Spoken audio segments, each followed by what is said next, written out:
Recover Your Soul is not just a podcast, it's a community.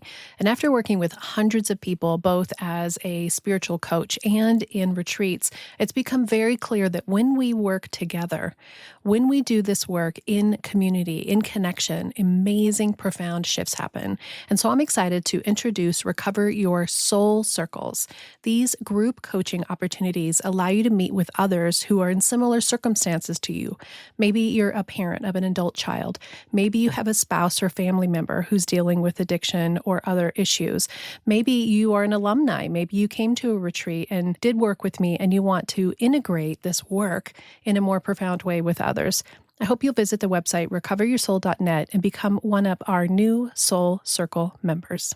Have you ever noticed how much energy it takes to blame? Blaming your partner, our parents, our kids, our past, the world, and even ourselves. It's exhausting to carry that around. In today's episode, I want to talk about why blame keeps us stuck and how releasing it is one of the most powerful steps to take in healing and awakening. Not because what happened didn't matter, but because tying your peace to someone else's behavior costs us that power. In today's conversation, we're going to be talking about how to be honest with yourself, stop giving your energy away, and how to shift from resentment to responsibility with compassion. We are here healing from codependency, people-pleasing, and feeling responsible for everyone else's emotions. But we're going to learn how to take the blame off the table and choose ourselves instead. Enjoy the episode.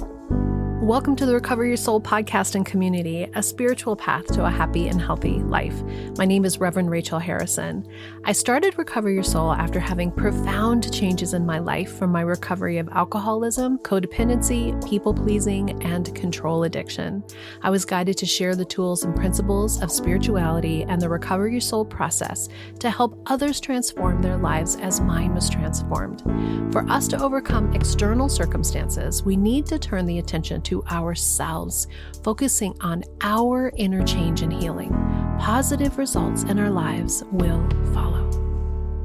Welcome to the Recover Your Soul podcast. It's Rev Rachel. Thank you so much for choosing in to spend your time on learning more about spirituality, learning more about how to recover your soul, how to take this very complicated world that we live in, this very sticky, interesting experience, this wild ride of a life, of a journey that we are in, and how to really step into being your most authentic, healed, whole self. This year, our theme is acceptance as a path to peace. And so I wanted to revisit blame because it's been a while since I've talked about blame specifically as an episode topic. And one of the reasons why I want to use this is because I am now leading something called Soul Circles. And these are small group coaching experiences. I've been doing personal coaching and spiritual coaching for years now. And the gift of being an honor and a gift to be present in hundreds of people's lives and help them to, whether it's just one time or walking all the way through the 9 steps, it doesn't matter to me. If I can be of service, I want to be of service. And it became really clear, especially with the once a month free support group that's on the first Monday of every month, how we have people that are in groups. So you have people who have adult children and they're learning how to navigate through that process of learning in their life. We have people who have partners, maybe family members who might be going through addiction or life crisis or complexity, and they're learning how to use the Recover Your Soul process to heal from those complicated enmeshed relationships. And then I wanted to have a group because I do retreats every year, and then I have people who've worked the process, and then I wanted people who could come in and continue to really integrate and connect on those path that they've been on, because just because you've done the 9 steps doesn't mean that all of a sudden life is easy peasy and you have rainbows and butterflies and you don't have any complexity. That's not how that works. The challenges continue to come, but you have more resources and more capacity to be with what's complicated. And so I have these 3, what I call soul circles, and we meet either once a month or every other week to connect with each other and use this process. So the reason why blame came up is because in one of those groups, one of the community members in that group was saying that it was after listening to one of my podcasts on blame that something shifted in her. And she was able in her Al-Anon work to really dig into the fourth step in a way that she had been reluctant to do so because she'd been stuck in the blame. She couldn't move to the part that in Al-Anon is the fourth step, which is taking a fearless moral inventory, which is the same in AA in the 12 steps. And in Recover Your Soul, it's the third step.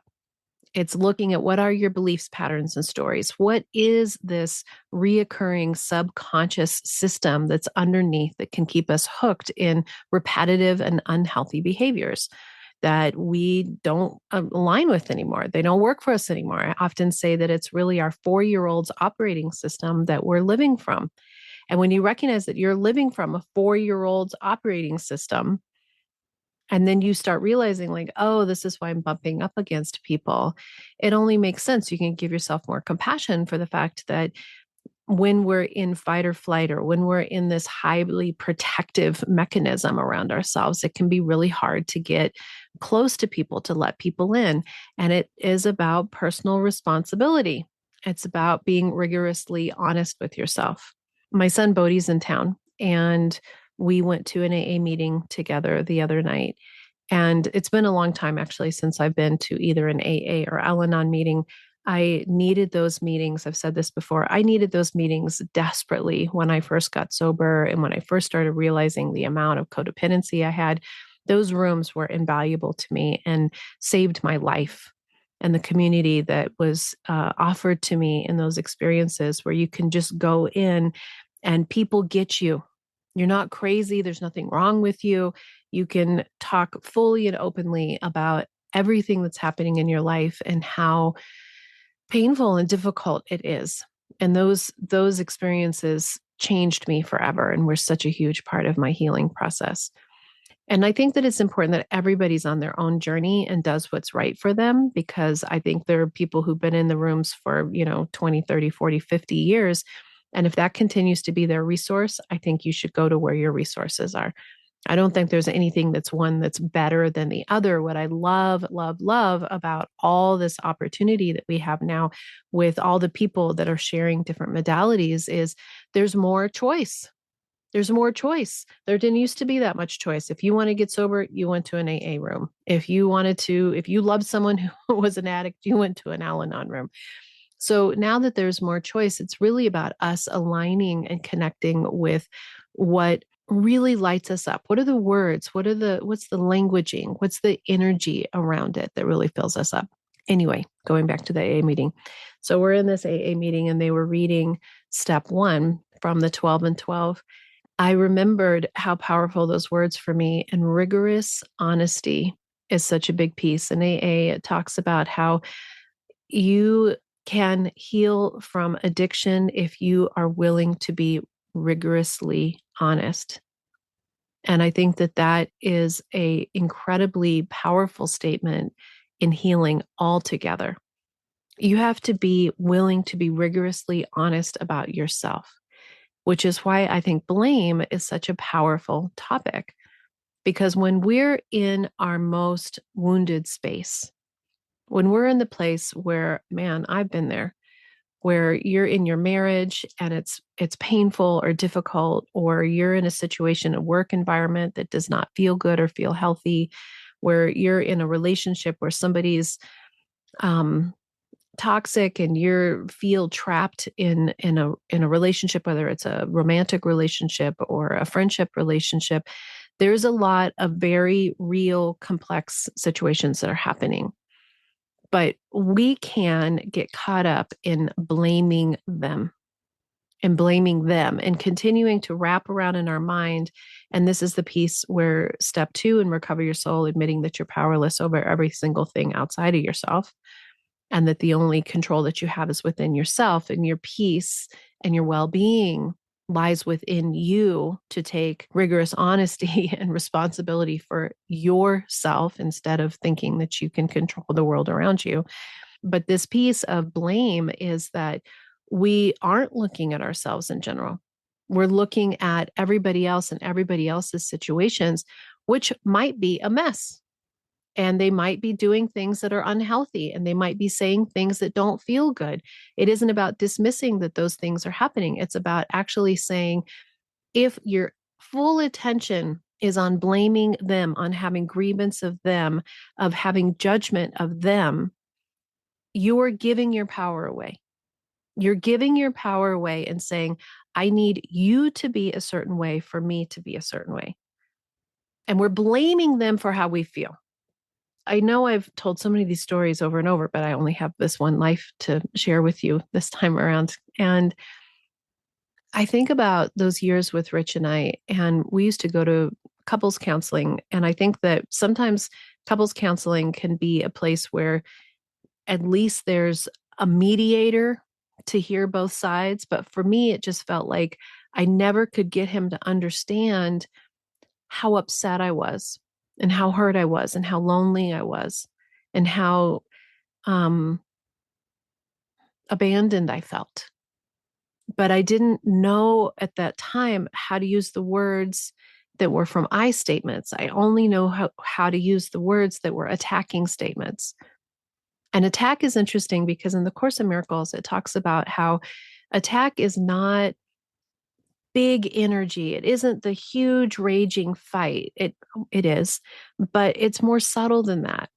And I never thought of myself as being attacking. I always thought I was trying to come at it from such a gentle place, or I was trying to come at it from such a, can't you see what's happening? Can't you see how I feel? Can't you see what's wrong here? I didn't see that as attack.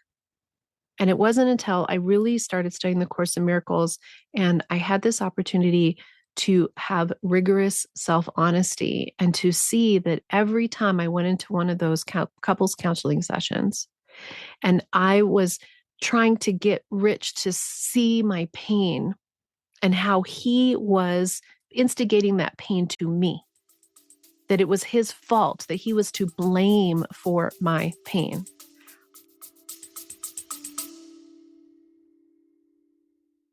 Whether you've been working Recover Your Soul for a while, with me personally doing the modules, or you haven't gotten started yet, I have a free gift for you. I recently created the Recover Your Soul 9-step mini workbook, and I want to offer it to you as a gift.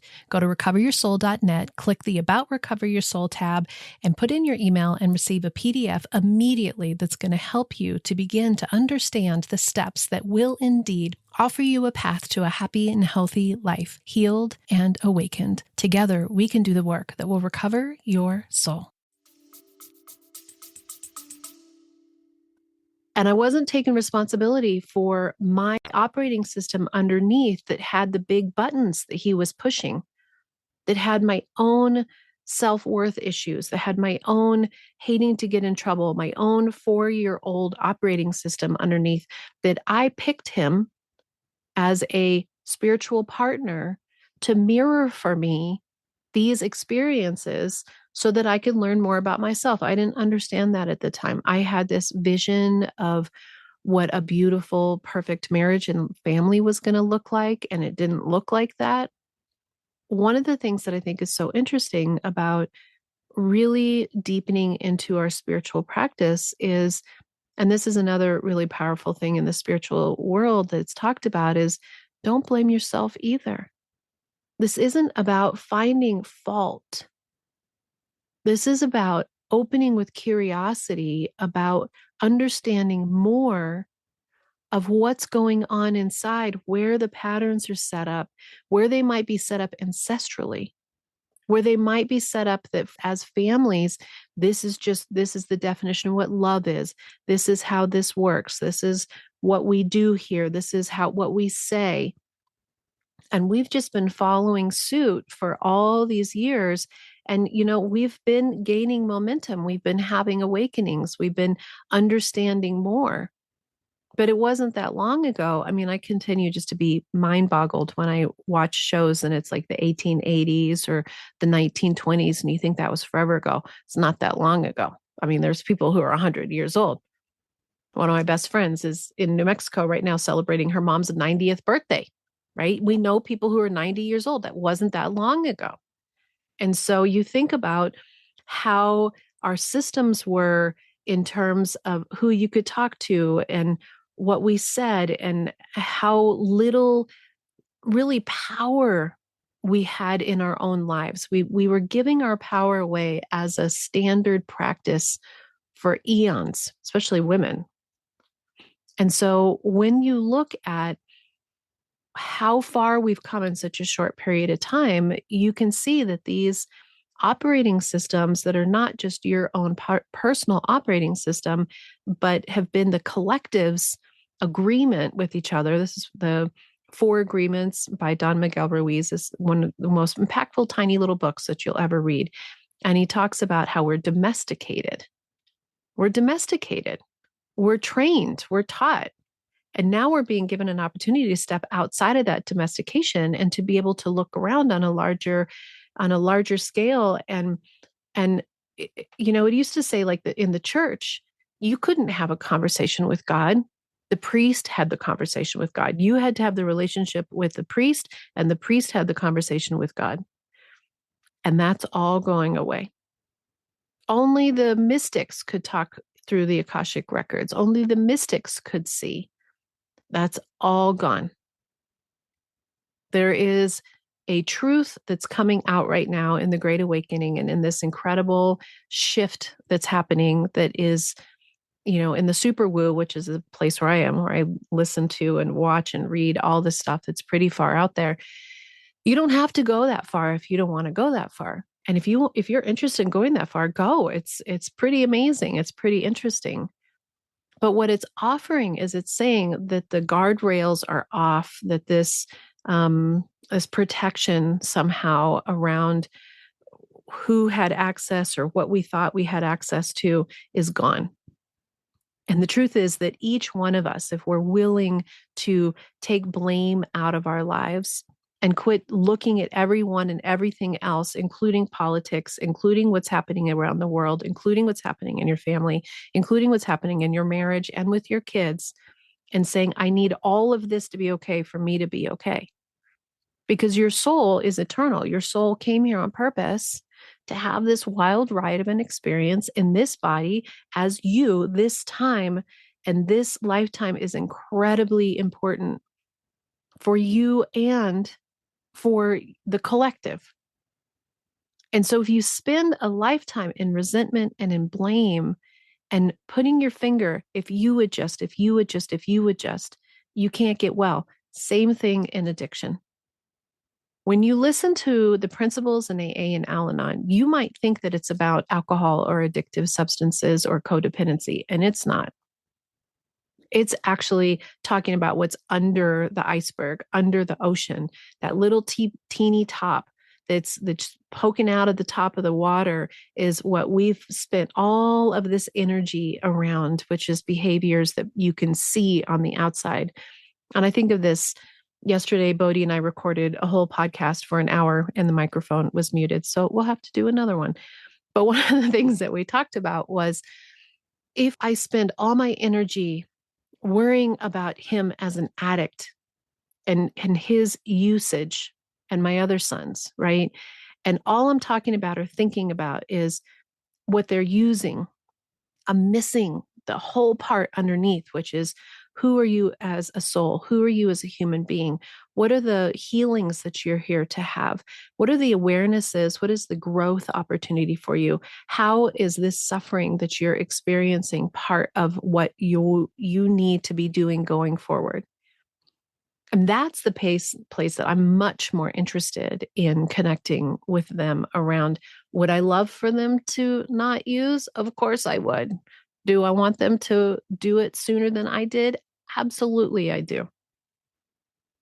But I had to go through everything I had to go through to get to where I am today, to get to this place where I recognize and see myself in a way that's totally different. I don't think I could go. I mean, Rich and I wouldn't need counseling at this point, but I can't even imagine going into a room and just berating him and blaming him for every single thing that was something that I felt. And in the way that I did, because I had so little ability to see what I was feeling, maybe to understand that it was really these undercurrent beliefs and stories that I was continuing to repetitively look at. It's so hard to describe because it's been 7 years. It's 8 years. I'm coming up on 8 years of sobriety, but it's really 7 years of sort of soul recovery work that I've been working on. And I really mark it when I started the Course in Miracles. Doing 12 step was so powerful, but as soon as I added metaphysics into the 12 step more diligently, that's when like my whole heart opened.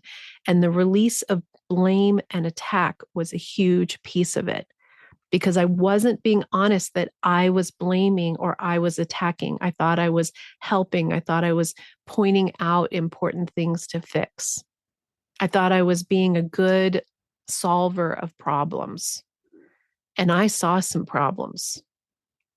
And it isn't that there aren't things to work on. It's that I was expending all of my energy blaming and putting all the energy on everybody else's need to change instead of mine. And it's not that we need changing. It's not that we need fixing because there's something wrong with us because we're broken, because that's not it either. It's about curiosity and about self compassion and about understanding how we all come here into these experiences and we are harmed because we're fallible and the world hurts. And parents who we look up to and idolize as children are just human beings doing the best that they can. And often it's not that great. But it wasn't, for the most part. There are people who are less well at different times in their lives who definitely instill more harm than others. And this is really complicated. And again, I look more deeply at it from if we can rise above just enough to look at these experiences from this eagle view, this spiritual view, and say, isn't it interesting if you came from a family where there was heavy abuse or heavy, some of the heavy stuff that we go through, instead of blaming and saying this happened to me and that's why I'm like this, what if we switched it and we said, interesting that this is the experience that my soul chose to experience. And I know this is a big push for some people because there's a lot of difficult things we go through. Why would we choose? But just stay with me for a second. So if we were to empower ourselves to say, on some level, I choose and have been aware of everything. And I choose and am aware of everything that I experience and how I choose to see it and what I choose to learn from it.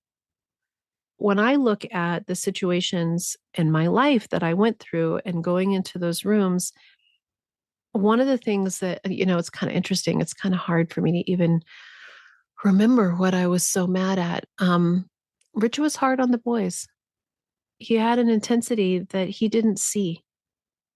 And I think it's interesting. I think I shared in a recent podcast that in one of our morning coffee talks, he said, this was in a recent one. He said, I thought a level 3 frustration on my end was not that bad.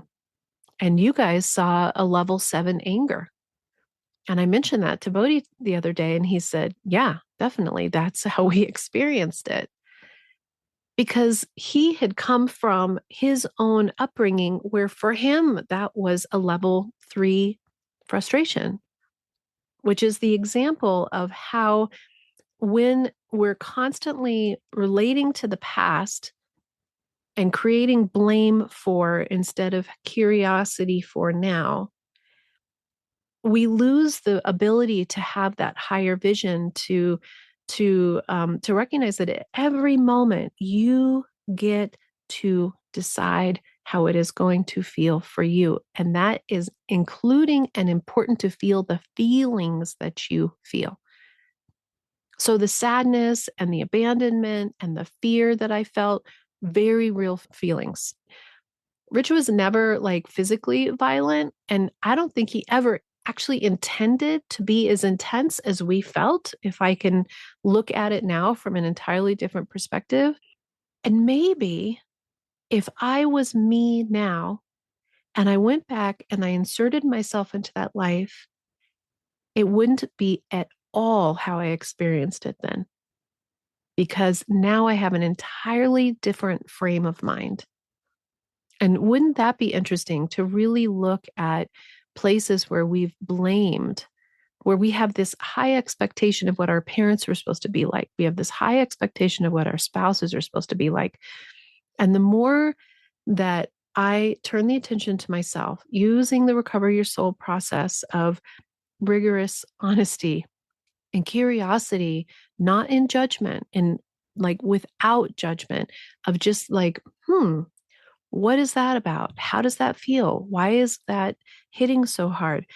How can I still have such a fear of getting in trouble? I am still terrified of getting in trouble on any level. It's still there.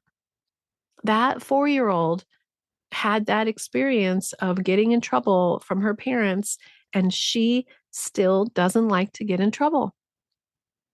And on some level, I think all of this is an example of how we create story. And at each moment, we get the opportunity to look at the story from a more neutral perspective. And the blame starts to come off. Like, what if you take the blame off and you exchange it for curiosity, and you exchange it for honesty in yourself? And more than that, you exchange it for permission to feel how you feel. Because what we're really saying in blame is, we're like, if you would change, if you would admit that you did this to me, then I could validate the feelings that I have. You are entitled to the feelings that you have, regardless of how you're seeing it, because each experience that you're in is part of your learning. So even if somebody's in a high state of victimhood, the world is crappy to me, nothing ever happens right to me, I don't like this, this person is always mean to me, I never get good men, I never have good jobs, nothing ever works out for me. Those are all belief systems being offered to you to take a look at. Where can you go underneath and dig down to find why you think no one's ever kind to you, why you don't think you're deserving of a loving relationship, why you don't think everything works out for you? There's information in that to uncover for your own soul's healing. And then when we take responsibility for our well-being, for how we see it, and you start recognizing our parents just did the best that they could, but it doesn't diminish the feelings that you felt, and allow yourself to feel. I know personally for myself and so many other people, I feel reluctant to feel those feelings that I couldn't feel when I was a child. Something in me knew very early on just to be good, to not make a scene, to not have a tantrum. I'm jealous of those people that could totally throw a tantrum and just really let it all out.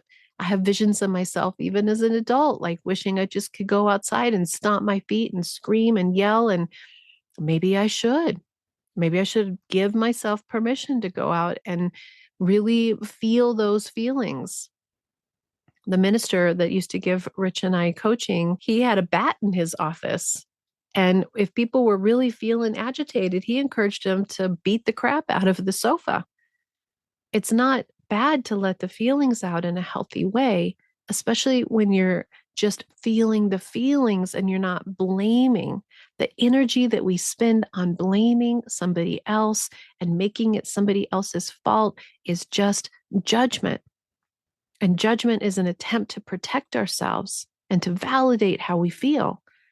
What if you could let go of that and validate how you feel and allow yourself to have those feelings give you information? And in it, you can start to have more awareness of what is really going on for you. Because if we're powerless over everything and everyone around us, if you're with somebody who has behaviors or shows up in your life that is not healthy, in Eckhart Tolle, accept it, change it, or leave it. And we've learned that the only thing that's changeable is here. It's the same thing, serenity prayer.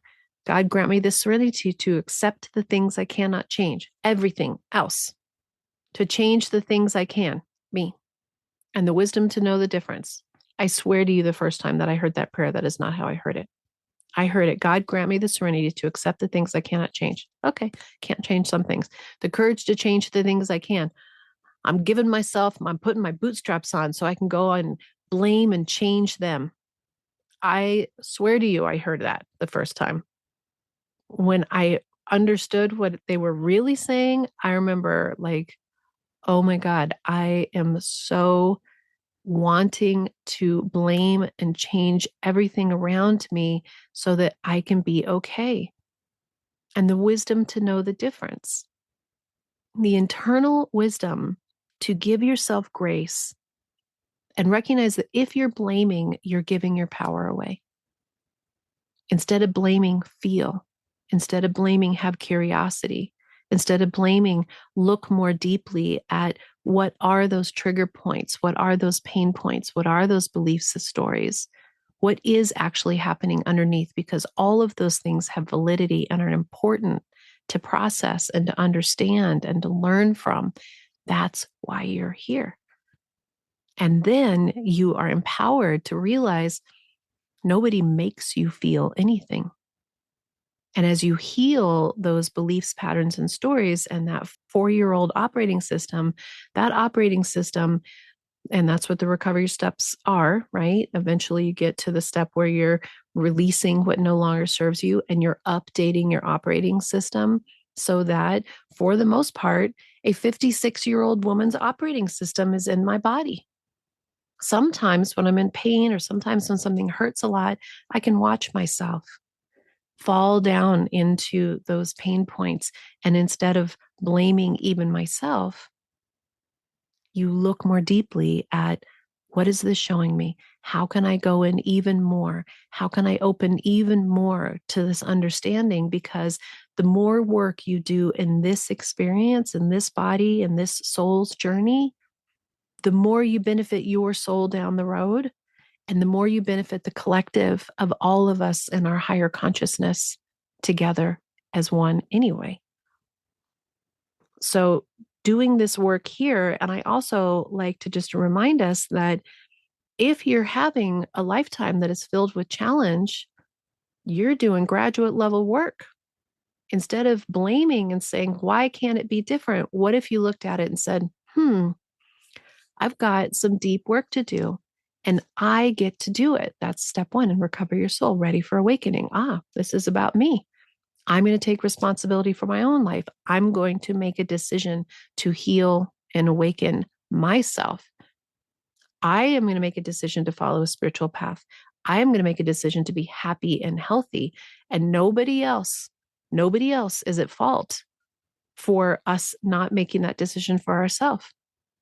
We asked for, we're in relationship with these people. And as you switch and as you heal and as you change yourself, God grant me the serenity to accept the things I cannot change. And you let a lot of those things go. And sometimes it's a hard choice that you have to make to let go of some very important relationships because they've given you what they needed to teach you what you were supposed to learn from them. But it doesn't always mean that you stay in that experience. Sometimes the learning is to let go of those relationships to align with your more healed self and then to take what you learned from them, releasing all blame, all judgment, all grievance, all he was an ass or that was terrible, and just looking at it from this more awakened state that says, this is what I went through and it was intense. And here's what I learned. And here's how I allowed myself to be treated. Here's how I allowed myself to feel. Here's how I chose to have that experience. And now I'm choosing something different. That's empowerment. So releasing blame is actually one of the most powerful things that you can do because you're letting go of the need for somebody else to be okay for you to be okay, which is a foundational promise that we're making in Recover Your Soul. If you do this work, if you turn the attention to yourself, if you choose spiritual tools and principles in which to live your life, you will be relieved of the burden of self You will be relieved of the burden of other people's lives determining whether you're safe or not. You are safe. You are whole. You are enough, just as you are. And if you're here, you are ready. You are aligned with these words that I use to choose yourself in a way that you've never done before, and to stop blaming anybody, and to take responsibility for your own healing and your own wholeness, because it's time. Until next time, namaste. Thank you so much for spending this time with me and being part of the Recover Your Soul community. If today's episode spoke to you and you'd like to connect with the community even more, I invite you to join us on the first Monday of every month for the free online support group on Zoom. It's from 6 to 7 p.m. Mountain Standard Time, where I share a little bit more on the Recover Your Soul journey, and then we break into small groups. You can register at recoveryoursoul.net, and if you've registered in the past, be on the lookout in your promotions folder for the reminder email and link. I'd also love to invite you to listen to the Recover Your Soul bonus podcast every Friday, either as an Apple Podcast subscriber or as a Patreon member. On Patreon, you can become a free member and have access to new episodes for the first week, or you can support this community with the tier that you choose. You can also follow me on social media, Instagram, Facebook, and join the private Facebook group for more connection with this amazing community. I hope you'll visit the website recoveryoursoul.net, and you can sign up for emails so that you can be up to date with everything that's going on, and maybe even join me for a retreat someday. Lastly, I thank you for sharing this podcast and community with anyone that you think that might enjoy or learn from it. I also thank you for giving me 5 stars on any platform that you listen to and writing a review so that others can find the Recover Your Soul community too. Until next time, namaste. The Recover Your Soul podcast and its content is for educational purposes only and is not allied or representative of any organizations or religions. It's based on the opinions and experience of Reverend Rachel Harrison. Recover Your Soul claims no responsibility to any persons or entity for any liability, loss, damage, or cause alleged to be caused directly or indirectly as a result of its use. Applications or interpretations of the information represented herein. Take what you need and leave the rest.